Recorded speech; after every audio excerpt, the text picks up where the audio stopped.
Boa noite, pessoal do primeiro ano. Tudo bem com vocês? Então, hoje a gente vai continuar aquele sistema de aulas e eu vou pegar o próximo capítulo que a gente estava trabalhando. Hoje, então, a gente vai trabalhar o capítulo 6 do livro e a gente vai entrar um pouquinho melhor nas estruturas atômicas referentes aos átomos. Mas antes disso, eu queria que a gente desse uma relembrada naquela aulinha que eu dei logo no começo para vocês, que a gente falava dos modelinhos atômicos. Então, a gente falou de vários modelos atômicos, que a gente começou lá com Dalton, depois a gente teve Thomson, Rutherford, e agora a gente finalmente está no modelo de Bohr. O que o modelo de Bohr ele tem de interessante? Primeiro é a estrutura dele. Ele agora, os elétrons não orbitam mais em torno do núcleo como se fossem planetas, mas eles têm como se fossem camadas ou níveis de energia em que eles se localizam. Um bom exemplo que eu posso dar para vocês é igual vocês imaginarem uma pista de autorama, em que você tem várias pistas, e aí a gente imaginaria que cada pista é um nível de energia. Bom, o que isso tem de importante assim? A primeira coisa é, cada camada tem um número determinado de elétrons que ela pode conter. A gente vai trabalhar isso mais lá na frente. Agora não é tão importante. O que a gente precisa saber agora é, tem essas camadas, cada uma delas corresponde a um nível de energia, e quanto mais externa, maior o nível de energia. Se vocês derem uma olhada nesses gráficozinhos que eu coloquei aqui, a gente tem uns exemplos de alguns elétrons pulando tanto para cima quanto caindo para baixo. Ó. Nessa figura, no canto direito aqui, deixa eu habilitar a anotação rapidinho. Só um minutinho. Ó, nesse canto direito aqui, ó, eu tenho essas duas bolinhas. Ó. Aqui o que está acontecendo? Eu estou fornecendo energia para um elétron, ele está pulando e entrando para uma camada mais externa. Essa camada mais externa, ele só conseguiu alcançar porque eu dei energia para ele.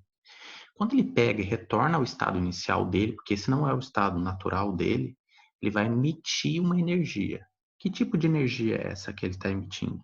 Ela vai ter exatamente o mesmo valor da energia que ele recebeu para conseguir subir uma camada. Ok, mas por que isso é importante? Toda vez que isso acontece, é o que a gente chama de fóton.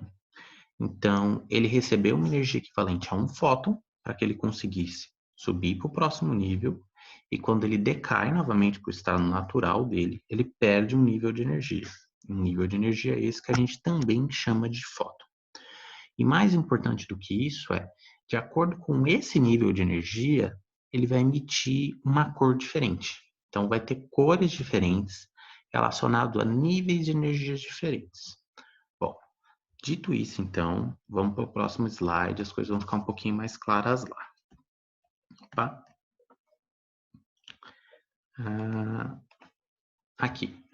Então, a gente vai começar agora. Então, partindo daquele pressupostozinho do modelinho de Bohr, para explicar alguns conceitos para vocês. O primeiro deles é espectros atômicos. Então, vou dar uma lida no material, isso aqui é exatamente igual está no livro de vocês.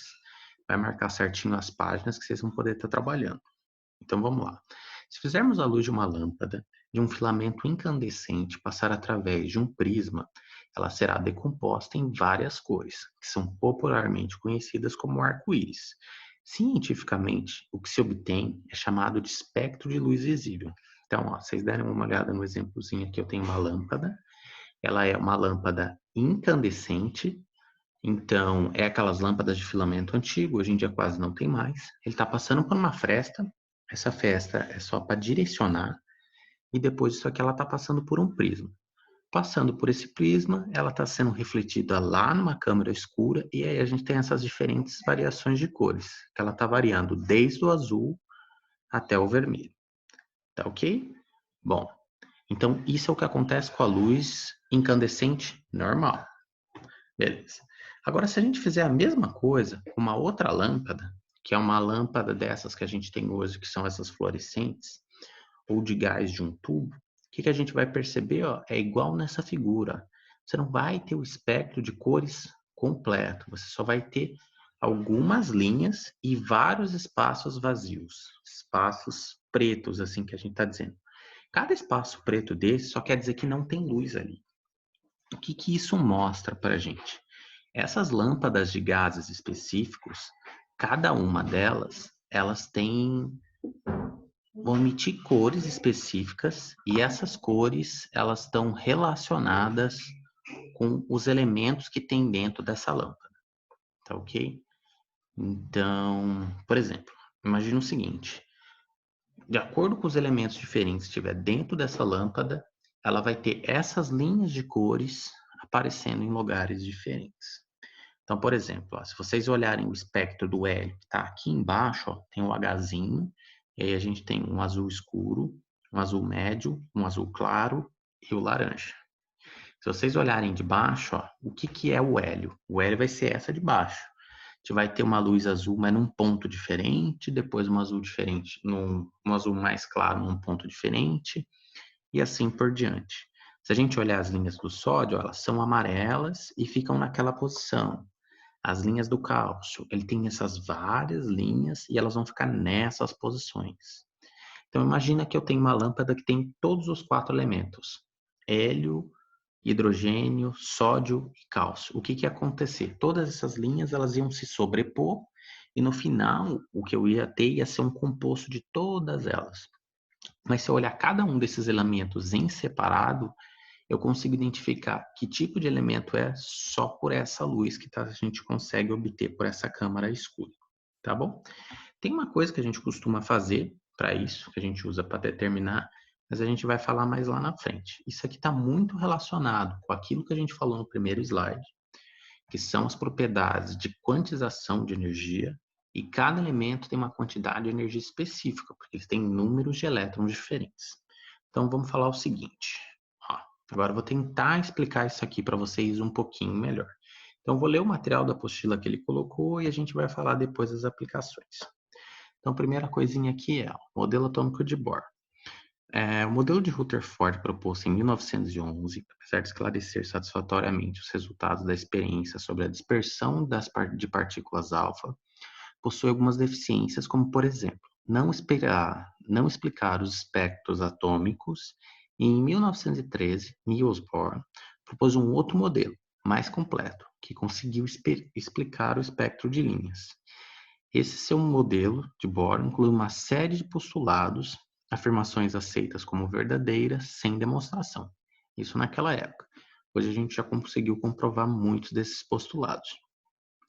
Então, primeiro, os elétrons nos átomos movimentam-se ao redor do núcleo em trajetórias circulares chamadas camadas ou níveis. A camada ou nível mais próximo do núcleo é designada pela letra K, a segunda pela letra L, a terceira pela M e assim sucessivamente. Lembrando que são só 7 camadas. E hoje a gente assume que elas estão nos níveis de energia, mas eles não necessariamente são circulares. Ok. Cada um desses níveis tem um valor determinado de energia. Não é permitido a um elétron permanecer entre os dois níveis. Ele está num nível ou no outro. Um elétron pode passar de um nível para o outro de maior energia, desde que absorva energia externa. É o que a gente chamou de fóton lá atrás. Quando isso acontece, dizemos que o elétron foi excitado e que ocorreu uma transição eletrônica. A transição de retorno do elétron ao nível inicial ocorre com a liberação de energia na forma de ondas eletromagnéticas. Por exemplo, luz visível ultravioleta. Precisa ser só ultravioleta? Não, gente. Tem um espectro de luz visível também. Foi o que a gente viu nos espectros dos elementos lá em cima. Ok. Uma coisa prática que a gente costuma fazer para demonstrar isso. Vamos lá. Ah, não, ainda é o próximo. Porque tem o seguinte, isso aqui ele está muito relacionado com fogos de artifício. Então, como eu sei que elementos diferentes, eles produzem cores diferentes de acordo com os níveis de energia, se eu fornecer energia, por exemplo, com uma explosão, eu consigo controlar as cores desses elementos. Então, assim, esses fogos de artifício coloridos que a gente vê no fim do ano, no início do ano, tudo isso está relacionado com elementos que são misturados lá e que tem transições de energia que emitem cores naquele espectro que a gente está vendo. Então, por exemplo, vermelho, verde, amarelo, laranja. Mas no próximo slide, eu tenho uma figura com vários elementos diferentes, e aí todos eles estão sendo queimados, então eles estão recebendo energia, e a gente mostra um pouquinho dos espectros de cores para vocês. Então, continuando, ó. Uma novidade relevante da teoria de Bohr está na afirmação de que a energia dos elétrons ser quantizada, isto é, ter apenas alguns valores determinados. Isso foi o que a gente falou lá atrás. A gente chama essas transições eletrônicas ou essa quantização de energia que um elétron recebe quando ele emite, a gente chama de fóton. Então, vamos lá. Utilizando o modelo de Bohr, é possível explicar os espectros atômicos. Primeiramente, os elétrons são excitados na lâmpada de gás. E a seguir, ao retornarem aos níveis de menor energia, liberam energia na forma de luz. Como a cor da luz emitida depende da diferença de energia entre os níveis envolvidos na transição, aí ele dá um exemplo, e como essa diferença varia de elemento para elemento, a luz apresentará cor característica para cada elemento químico. O modelo atômico de Rutherford, modificado por Bohr, é também conhecido como modelo de Rutherford-Bohr. Bom, gente, isso aqui é verdade. Depois o pessoal deu mais uma atualizaçãozinha no modelo de Bohr e a gente chegou no modelo quântico, que é o modelo que o pessoal aceita hoje. As mudanças não foram tantas, mas a gente vai tratar isso mais lá na frente também. Então aqui, ó, vocês imaginarem, a gente tem o núcleo com prótons e nêutrons e os elétrons nas camadas de níveis energéticos em volta. E aí vocês vão olhar que tem 3 bolinhas em azul claro lá em cima, ó. Retorno de elétrons excitados. Como assim? Eu posso citar um elétron da primeira camada para a segunda, da primeira pulando direto para a terceira, da primeira para a quarta, da primeira para a terceira, enfim. Só que isso acontece, que nem eu falei para vocês, ele recebe uma energia, mas esse não é o estado natural dele. Então, assim que essa energia cai, ele devolve essa energia, ele devolve ela emitindo ela na forma de luz, e aí, de acordo com o tanto que ele viajou, ele vai emitir cores diferentes, que é o que o gráficozinho que está na direita tenta representar para vocês. Ó. Então, ele pulou um nível. Tenho lá o espectro vermelho. Ele pulou 2 níveis. Eu tenho o espectro amarelo. Ele pulou 3 níveis. Eu tenho o espectro em azul. O que é o espectro, gente? É só a cor visível que está sendo mostrado aí. Tá bom? São necessariamente esses níveis e essas cores? Não, isso aqui é mais ilustrativo. Mas é exatamente isso que está acontecendo. A gente tem 7 níveis de energia e 4 subníveis em cada um desses níveis. Mas a gente vai tratar isso com mais detalhes lá na frente. O próximo slide vai falar aquilo que eu estava tentando explicar para vocês. Ó. Então, eu tenho 7 elementos diferentes aqui. Potássio, estrôncio, cobre, sódio, boro e lítio. Vejam que quando eu queimo alguma coisa que contenha esses elementos, olha a cor das chamas. A do potássio é mais roxa, a do estrôncio é mais vermelha, a do cobre é mais verde, e assim por diante, até a do lítio que é mais vermelha.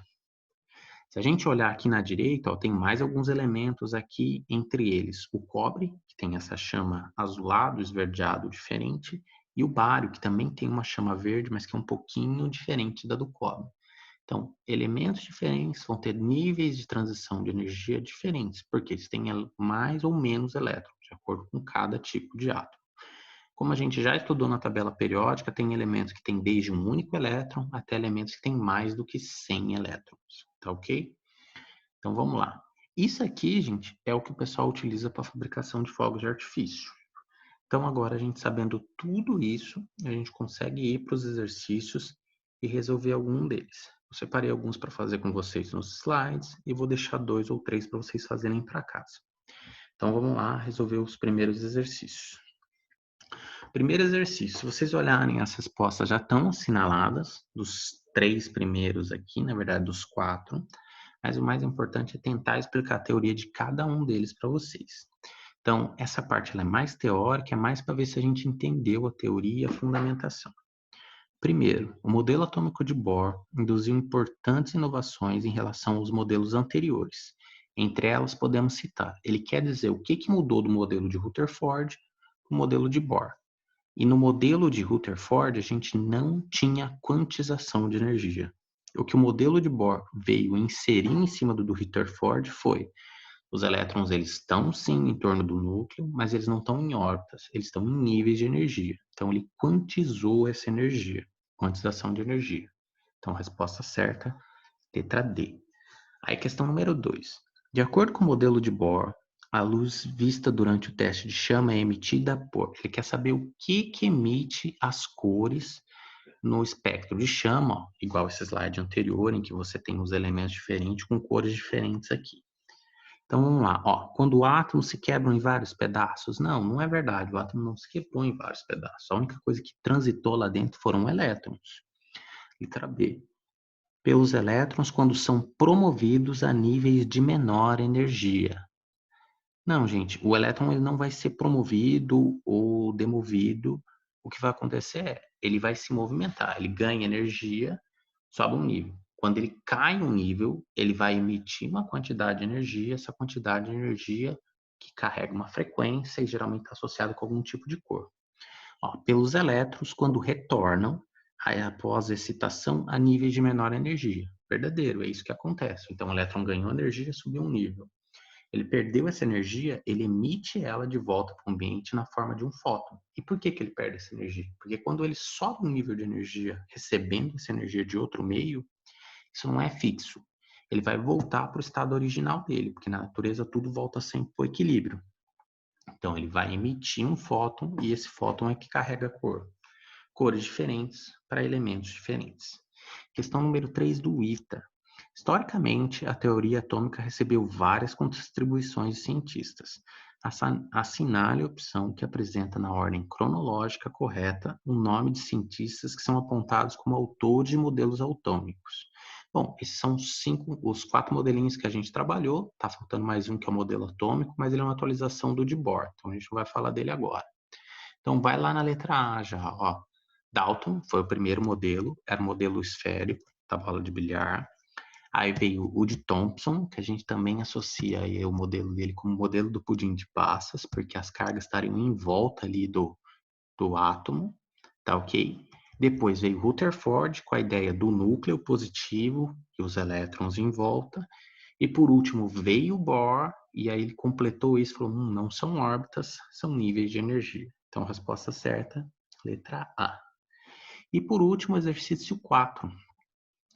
Ele fala o seguinte, ó, considere as seguintes caracterizações do átomo. 1.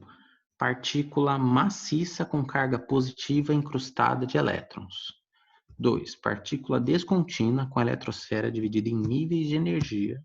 3. Partícula formada por núcleo positivo com elétrons girando ao seu em torno da eletrosfera. E 4. Partícula maciça, indivisível e indestrutível. Aí ele fala o seguinte, nesse contexto, assinale a opção que melhor representa a evolução cronológica dessas características. Então, qual foi o primeiro modelo que a gente teve, gente? O primeiro modelo que a gente teve foi o do Dalton, que ele era o quê? Uma partícula massiva, indivisível e indestrutível. O segundo modelinho que a gente teve foi o de Thomson. E o que o modelinho de Thomson falava para a gente? Partícula maciça, com carga positiva, incrustada de elétrons. Isso aqui é o quê? A mesma coisa que dizer um núcleo, o átomo sólido, com as cargas em volta. Ok? Então, a próxima é a 1. Depois veio quem? Veio o modelinho de Rutherford. O modelinho de Rutherford falava o quê? Partícula formada por núcleo positivo, com elétrons girando ao seu entorno, ou em torno da eletrosfera.